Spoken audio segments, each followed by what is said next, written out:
নমস্কার বন্ধুরা, তোমরা সবাই কেমন আছো? আশা করি তোমরা সবাই খুব ভালো আছো আর আমিও খুব ভালো আছি। তো আজকে আমি পেয়ে গেছি দুটো বেন্টো কেকের অর্ডার। একটা হচ্ছে চকলেট আর একটা হচ্ছে ভ্যানিলা ফ্লেভারের কেক।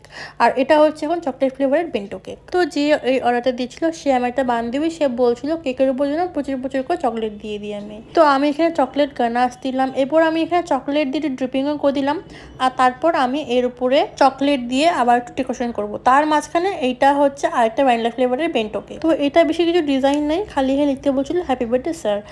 তো এইটা করার পরে আমি তারপর আবার চলে গেছি চকলেট কেকের ওপরে। এটা হচ্ছে চকলেটগুলো তার উপর দিয়ে আমি সাজিয়ে দেবো। তার মাঝখানে আমি গোল্ডেন দিয়ে বর্ডার করে দিয়েছিলাম। সো দেন আমি চকলেটগুলো সাজিয়ে দিলাম আর তারপর আমি গোল্ডেন এডিবলস বল দিলাম। তারপর আমি ফেরত আসলাম আবার ভ্যানিলা ফ্লেভারের ওপরে, ওখানে হচ্ছে ফন্ডেন্টটা সাজিয়ে দিলাম আর ওখানে সুগার বলস অ্যাড করে দিলাম। কমেন্ট করে বলো দেখতে কেমন লাগছে। যারা এখনো সাবস্ক্রাইব করোনি তাড়াতাড়ি সাবস্ক্রাইব করো আর দেখা হচ্ছে পরের ভিডিওতে।